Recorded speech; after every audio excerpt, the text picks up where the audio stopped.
I'm going to talk about a number of threats to freedom in the digital society.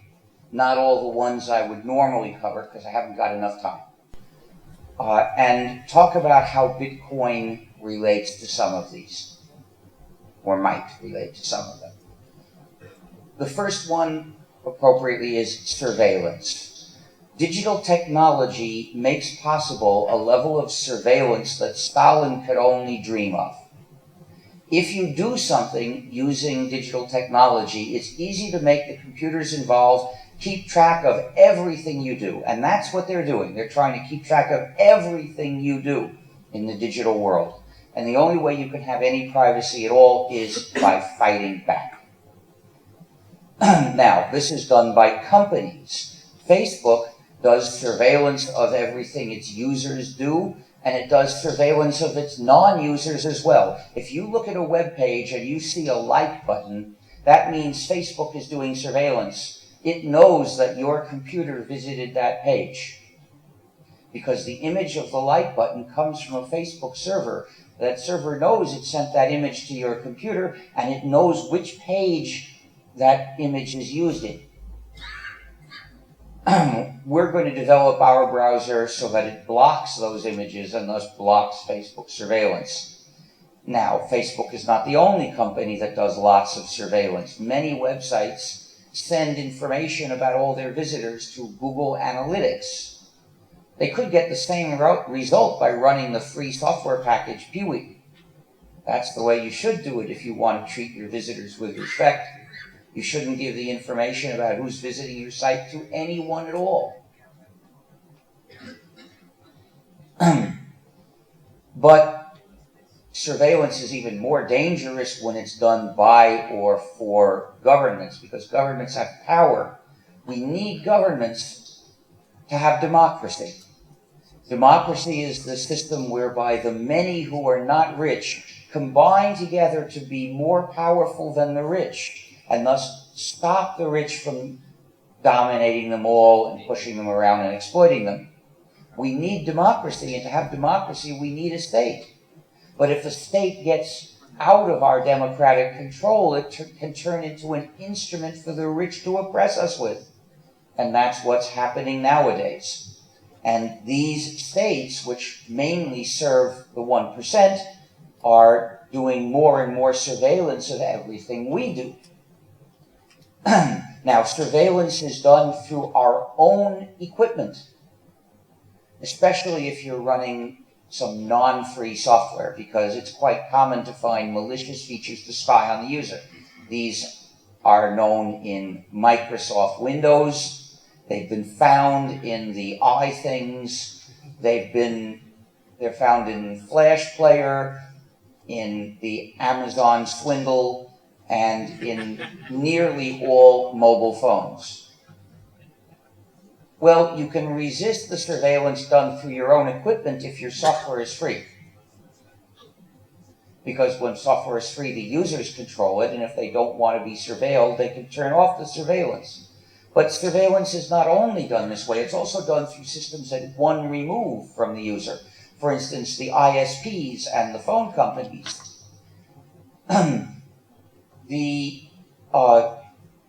With ISPs, well, they keep track of where you make connections to, and in many countries they're required to keep this information for a long time in case Big Brother wants to see it, and this is being debated now in the UK.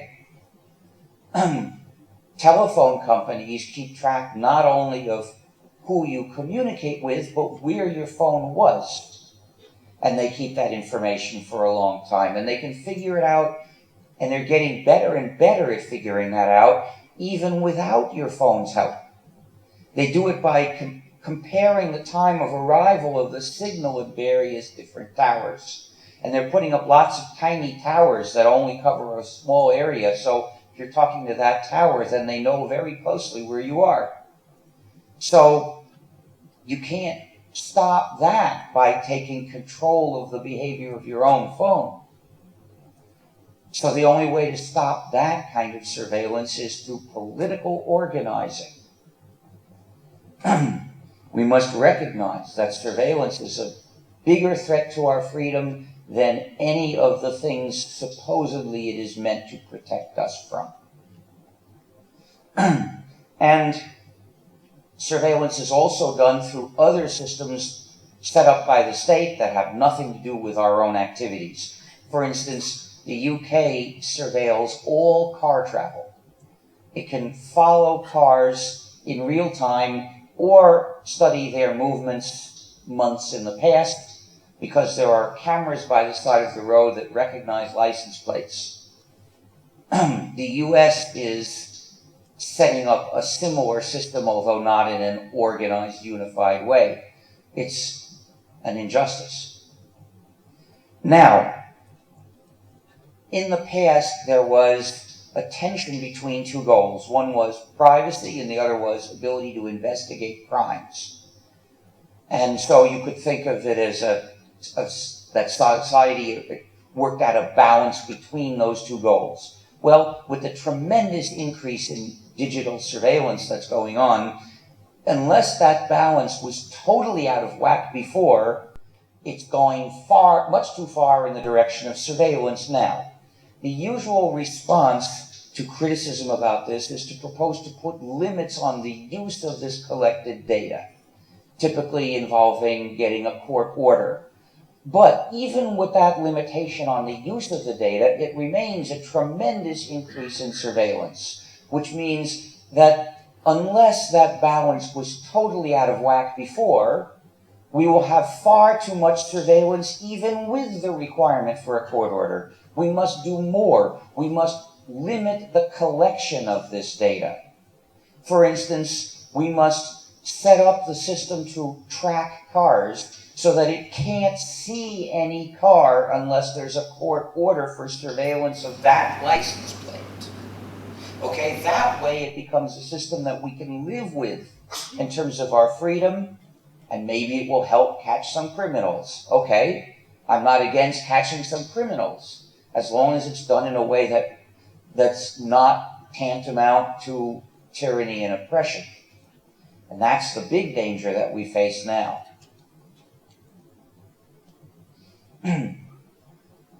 Bitcoin can relate to this because it can be used anonymously, although that's not the default mode of use. I don't do e-commerce. I don't buy things with credit cards. I have a credit card. I use it to buy airline tickets because they demand to know my identity anyway, which I think they shouldn't do. I don't think people should have to give their identities to travel on a domestic flight or on a domestic bus or a domestic train. That amounts to total surveillance if they're forced to identify themselves, and that's really dangerous. But since I am flying, and a lot of the time it's an international flight anyway, and since they're going to know who I am, I lose nothing by using a credit card to buy the ticket. So I do. But I won't buy things that way. I buy things with cash. Maybe someday I'll buy them with Bitcoin some of the time. Censorship on the internet surveillance on the internet relates to censorship, which is another threat. Because the way censorship is done on the internet is first through total surveillance, then see if people are transmitting anything that they're not supposed to transmit, and then stop them. But censorship, of course, is wrong whether it's done on the internet or not. We used to think that the internet would protect us from censorship because it was too hard to censor the internet. But thanks to the assiduous efforts of various companies in the US, the UK, France, and so on, it is now possible for governments to censor the internet. And also surveil it completely. They just need to put enough effort in. And this is not limited to obvious tyrannies such as China and Iran. We see a lot of supposedly free countries imposing censorship on the internet. For instance, Denmark, several years ago, imposed filtering on the internet, blocking a secret list of sites. The list was leaked and posted on WikiLeaks. Hooray for WikiLeaks. Whereupon Denmark blocked access to that page too. So it was so everyone else could know what internet users in Denmark were blocked from seeing except those people. Now, my understanding is that there are pages that are blocked in France and Germany for political reasons, and there are sites that the UK has ordered ISPs to block.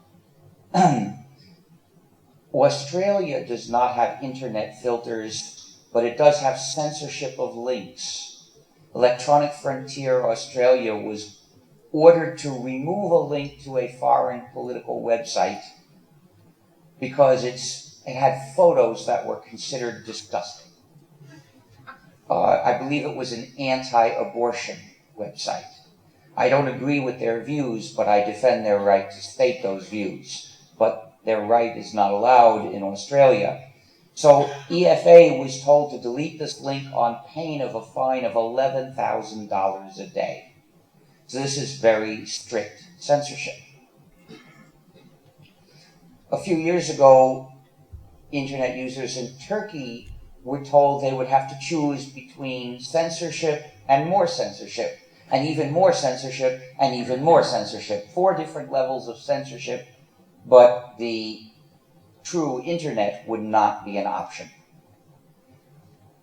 India closes websites without trial, I believe, on many different kinds of grounds, including offending anybody's religion.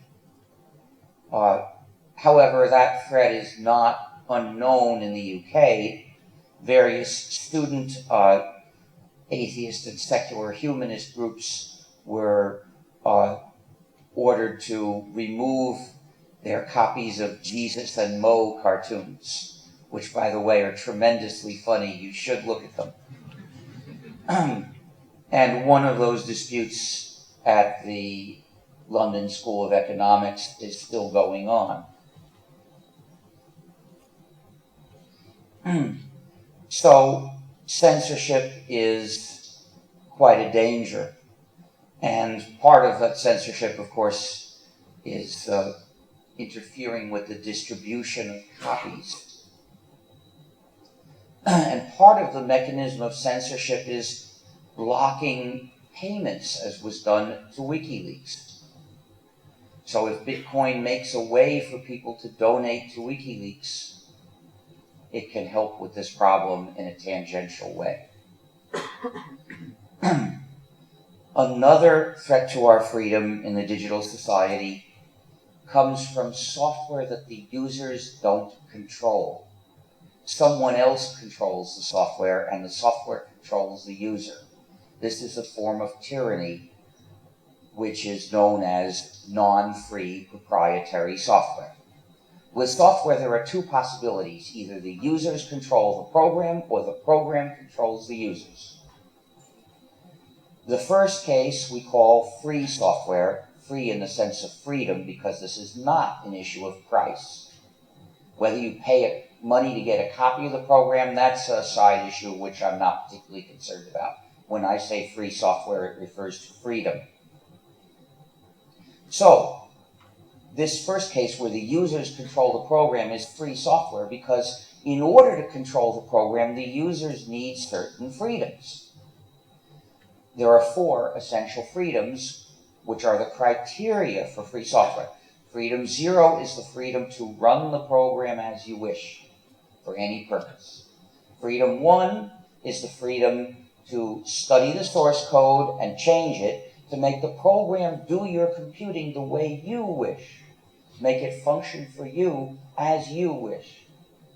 These 2 freedoms give an individual user individual control over the program, but that's not enough because most users don't know how to program. They don't have the knowledge to exercise freedom 1 and change the source code the way they wish. And even if you're a programmer, there's so much free software in the world, you couldn't do everything yourself. So individual control is necessary, but it's not sufficient. We also need collective control. And for that, we need two more freedoms. Freedom 2 is the freedom to help others. That's the freedom to redistribute exact copies of the programs to others when you wish. And that includes both non-commercial and commercial redistribution. It includes giving away copies and selling copies. Either one. You're free to do either one. Freedom 3 is the freedom to contribute to your community. That's the freedom to distribute copies of your modified versions to others when you wish. So when we add these two freedoms, we get collective control, which means that any group of users can exercise control over its version of the program. So this kind of collective control is not limited to society as a whole. It applies at that level and at every other level. Any group, 2 people can be a group, 1,000 people can be a group, 1,000,000 people can be a group. And which groups you join in, it's totally up to you. The result of this is that the users can make sure the program treats them decently. In proprietary software is a software that controls the users, because if the users don't have these freedoms, then they don't control the program, which means the program controls them. And the owner controls the program, and through it, subjugates the users. In fact, this non-free program is inevitably an instrument giving some entity power over whoever uses that program. This is why non-free software is an injustice. It's a system of power that nobody should have. And the owner is aware of the power it has over the users, and therefore feels a temptation to put in malicious features. Now, I mentioned one kind, which was spy features, but there's another kind of malicious feature called the digital handcuffs. Those are the features that restrict what the users can do. And I'm talking about not errors or omissions. These are intentional restrictions, like saying you can watch this, but you can't copy it. Digital handcuffs, also known as DRM, Digital Restrictions Management. And another kind of malicious feature is the backdoor, which allows someone else to give commands to make the program do some nasty thing to the user. Of course, it doesn't ask the user's permission before it does this. Digital handcuffs are found in almost all the widely used non-free programs. Backdoors are known in Microsoft Windows, in the iThings, in the Amazon Swindle, and in the majority of portable phones. In some cases, these are universal backdoors, meaning they permit remote installation of software changes without asking permission. Microsoft Windows has a universal backdoor. So it's not just malware, it's universal malware. Likewise, most portable phones have a universal backdoor. Their software is universal malware. And this backdoor has been used to remotely convert them into listening devices. You've heard of software that has bugs. Well, this software is a bug.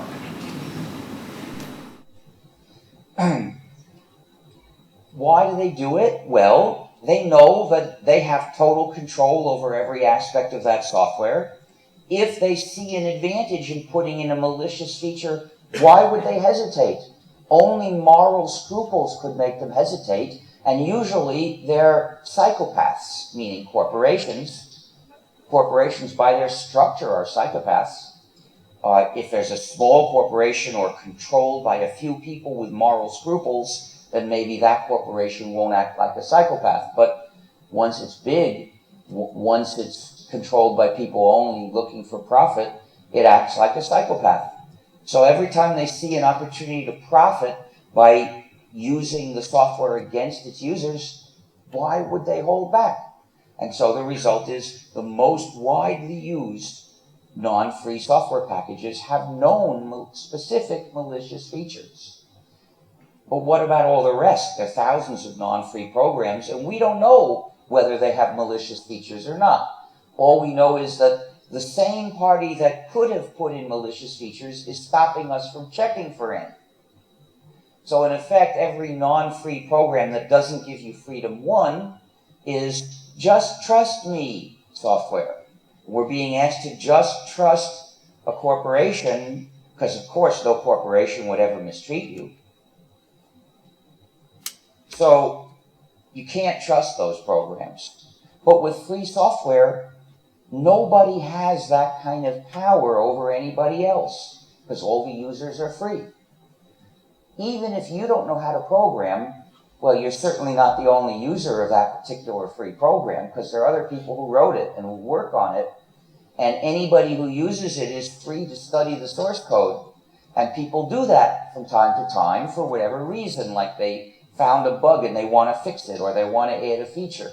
And in the process, they have a chance to spot anything malicious. And if they do, they're free to fix the problem too. And report and make a big scandal, of course, because it would be a scandal. The developers know that they don't have the power to make the malicious features stick, and that it would be a scandal, that they lose their reputations, they would be the object of general public condemnation. That's not so tempting. So the result is free software is the only known defense against malicious features in software. It's not a perfect defense. It's not guaranteed, but it's a lot better than being defenseless, like the users of any non-free program.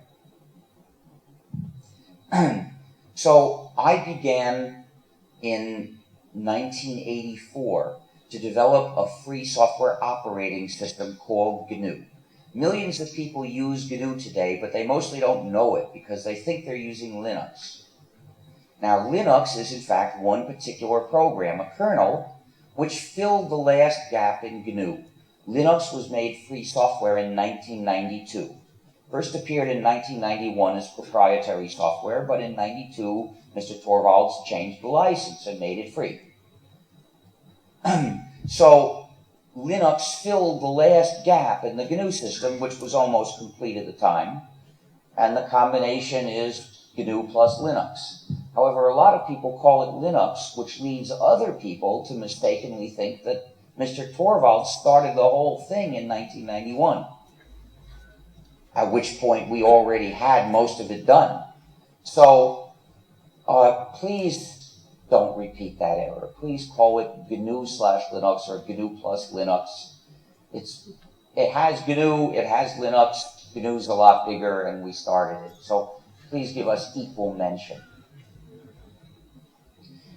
In any case, we did this specifically so users could have freedom, so that anyone using computing could have control over that computing.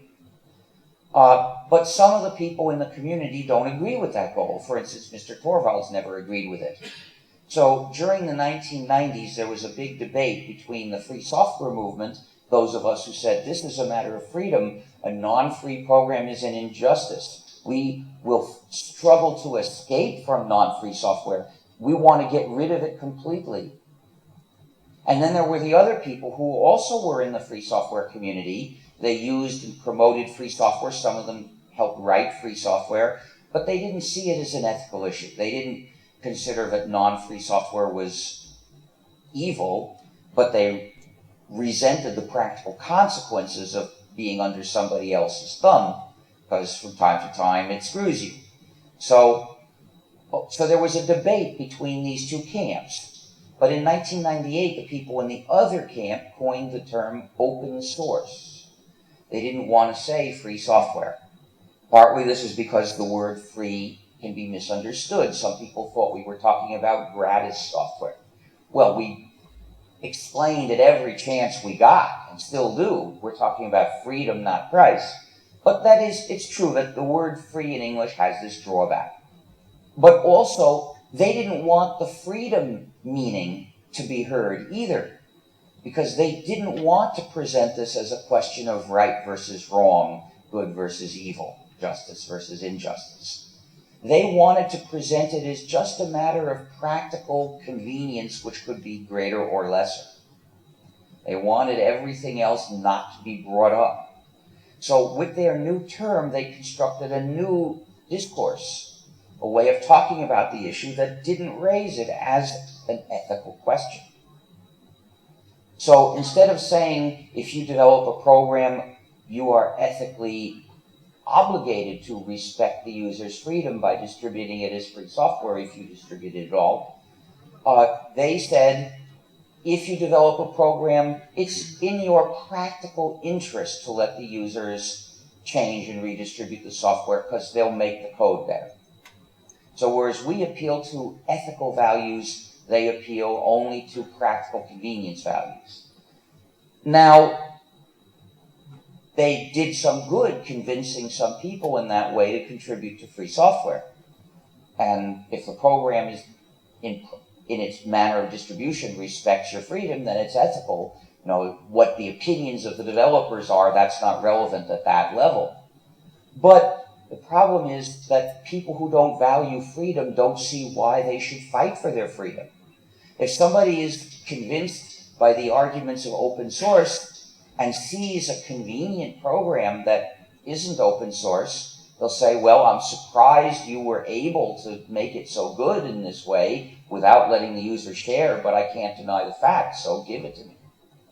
Whereas a person who understands the issue of free software and says, I want freedom, and sees a program that's very convenient and takes away his freedom, says, I won't let that on my computer.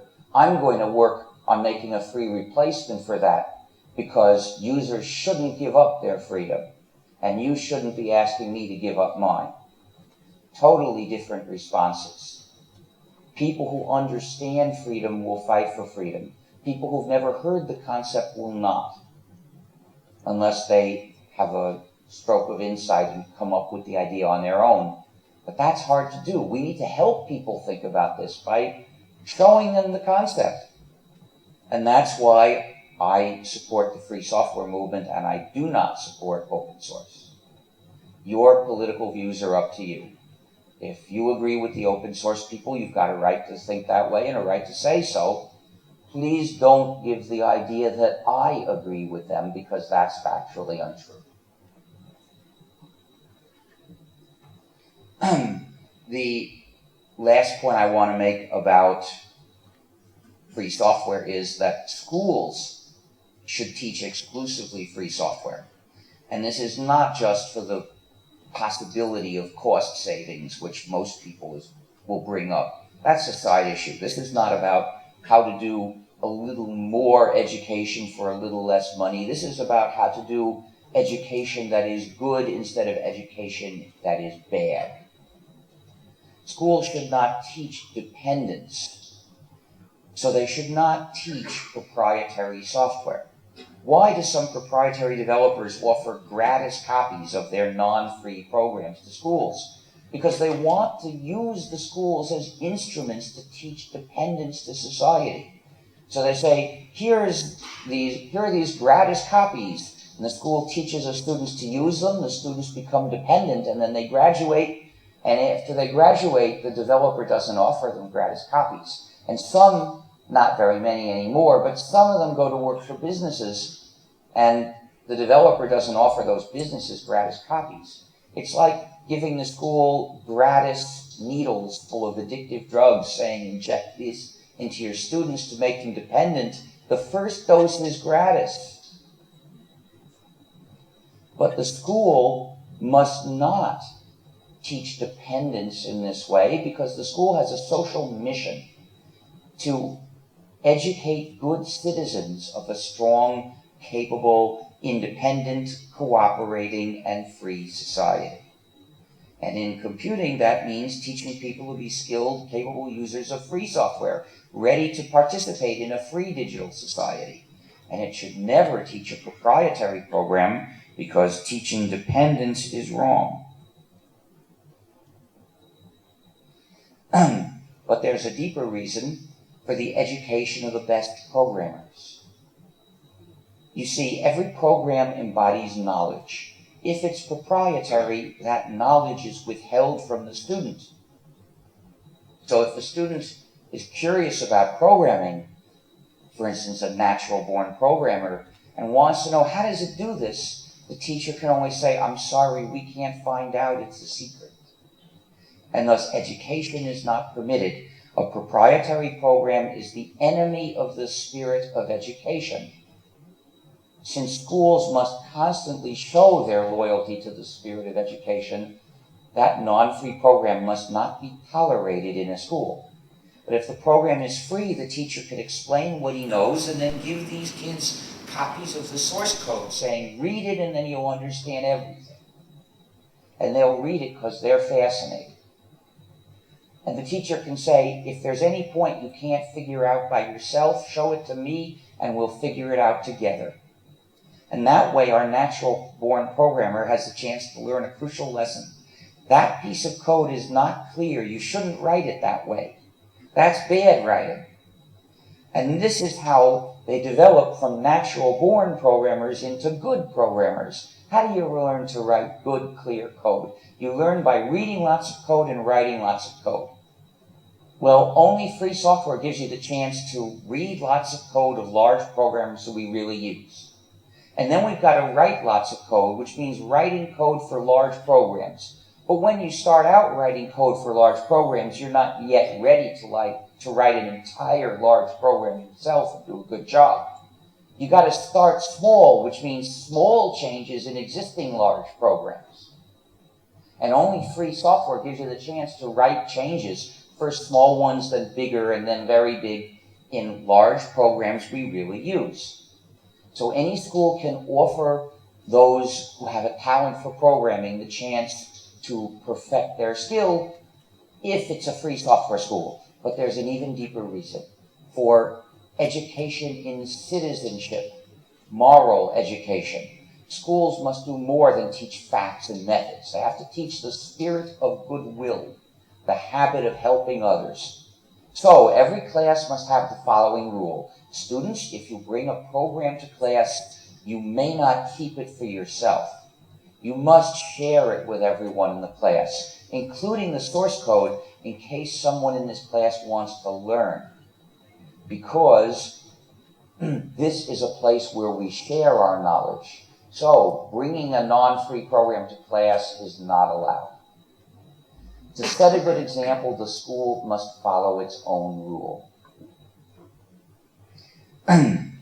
Now, there are several ways of making something free software. In fact, there are dozens of different free software licenses. I wrote the GNU General Public License. That's a copyleft license, meaning modified and extended versions have to be under the same license. In other words, the middleman who gets the program for me is not allowed to strip away the freedom and pass it on to you as proprietary software. No, he's free to redistribute it with or without changes, but whatever version he distributes to you has got to come with the same freedoms to you. But copyleft is not the only kind of free software license. There are also non-copyleft free licenses. At the other extreme, there are the lax permissive licenses, which say you can do anything you like as long as you keep this notice in there somewhere. For instance, there is the modified BSD license and the X11 license. These are a couple of widely used lax permissive licenses. I think it's usually better to copyleft things, but there are occasional exceptions where for some tactical reason it's better not to copyleft. Now, Bitcoin clients are typically not copylefted, and maybe that's a wise decision in this case. Typically, the kind of tactical reason where it's good for the community not to copyleft is where there's some really powerful reason why we need to get this code into as many applications as possible, even if they're not free. So, for instance, the player code for the OGG formats was originally copylefted, and then the developers thought it might be better to take off the copyleft, and they asked what I thought, and I agreed. Because it's really important, in order to encourage people to distribute in the OGG formats, we want players to support OGG formats. And therefore, it's for this strategic goal, it's a useful tactic to uncopyleft the player code. So that there's to get rid of as much as possible of anything that might discourage people from putting the support into their products. Unfortunately, they still don't put them in. There are also threats to our freedom that come from the use of network services. Now, one of them is that in addition to the surveillance that they do, they also ask the users to give lots of data explicitly in order to do the service. The problem is, what else are they going to do with that data? Are they going to show it to Big Brother? So this is a reason why we shouldn't be communicating through central servers, especially not servers run by companies that know who we are. It's really important to use peer-to-peer communication methods instead. Now, when you're publishing something, that mostly gets rid of this issue, because publishing it means everyone's welcome to look at it, which means there's nobody who's not supposed to see it, so there's nobody they could show it to that you didn't want it to be shown to, so what harm could they do? That's the case with Twitter for tweets. On the other hand, Twitter may also have other information, such as your IP address, which isn't published, and contacting Twitter through Tor is a way that you could prevent Twitter from knowing that. But when the data is not meant for publication, when it's private data, then there's the opportunity for the site to commit an abuse of showing it to a company for commercial purposes or to Big Brother for nastier purposes. But now this threat is generally known, but there's another threat that most people don't know exists at all, and that is software as a service, or SaaS. We don't have them here, but we distribute buttons that say, "Don't SaaS me," because software as a service is an abuse. Software as a service means that your own computing is done in somebody else's server through the programs he chose, which means he chooses how it gets done. He can change it at any time without even asking you. You have no control over your computing if you do it with SaaS. It's just as bad as using a non-free program. It's the same bad outcome, although it gets produced through a different mechanism. With non-free software, you would run your copy, but you don't control what your copy does, because you don't have the source, you can't change it, etc. With SaaS, it's not even your copy, it's his copy that the server owner put in the server, and you can't see it or touch it. But it still works out the same. Your computing gets done, but you don't control how that gets done. But it's actually even worse. As I explained, some proprietary programs have spy features that send information about the use of the machine to some server. Well, if you're using SaaS, you have to send all the relevant data to the server. It comes out the same. The server has your data. Who knows what it will do afterwards with your data? But it's even worse. As I explained, some proprietary programs have universal backdoors that allow somebody else to remotely change how the user's computing gets done by installing software changes. Well, with SaaS, the server owner at any time could change those programs and change how the user's computing gets done without asking the user for permission. Well, it's his computer. He should be able to install different software in his computer. It would be wrong if he couldn't. But the effect is, when it's used for SaaS, that he has power over the users, which he shouldn't have. So the only solution is, don't use SaaS. Now, there is one other threat to our freedom that I should mention in this context, and that is, whatever you do in the internet, you don't do it by right. You do it on sufferance. As long as certain companies are willing to let you do it, you can do it. Now, if you have some views or some information you want to distribute, you can print it on paper and you can walk around on the street and hand them out. You don't need some company to say you can do that, because you can do the printing yourself, and you have a right to walk on the street and hand out papers. But if you want to do the same thing in the internet, you need the cooperation of companies, such as an ISP, a domain name registrar, and a hosting company. And they can cut you off effectively arbitrarily. They don't need to go to court and prove any reason. They can just say, your service is terminated. Now, suppose you want to collect some money to support the cause. On the street, you can carry a can and people can put cash into it. You don't need any company's cooperation to do that. But if you want to do the equivalent on the internet, well, you've got to use a payment company, and they can cut you off effectively arbitrarily. And we discovered this in the case of WikiLeaks, when the U.S. launched its distributed denial of service attack against WikiLeaks, meaning attacking each service that WikiLeaks depended on. It was able to do this without a court case, because WikiLeaks, like you, like me, like everyone in the internet, has no rights, has no right to do anything. They can only do things if the companies want to let them, and the companies can be pressured by anyone with enough power to cut them off. Well, we've got to change that. We've got to establish the right to do things in the internet and not be cut off. In a lot of places, where I live, for instance, if you subscribe to a phone line, the phone company can't cut off your service except for cause. And there are only a few kinds of cause that they could show. Like if you didn't pay your bill, they could cut off your service. But if you keep paying and you don't connect equipment that sends high voltages down or destroys the hardware of the network, they've got to leave you on. It doesn't matter whether they like what you say.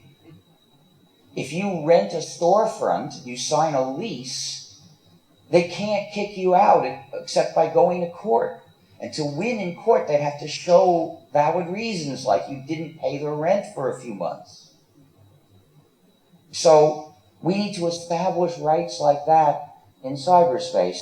But meanwhile, Bitcoin can help, because it makes a way of paying money that doesn't require the support of the payment companies. Maybe it's possible to donate to WikiLeaks that way. So that's one positive step, eliminating one part of this general problem. But the full solution is to establish that people who contract for a service, of at least certain kinds of important services on the net, have a right to continued service and can't be denied service because someone doesn't like what they say, and can't be denied the service in any case without a trial.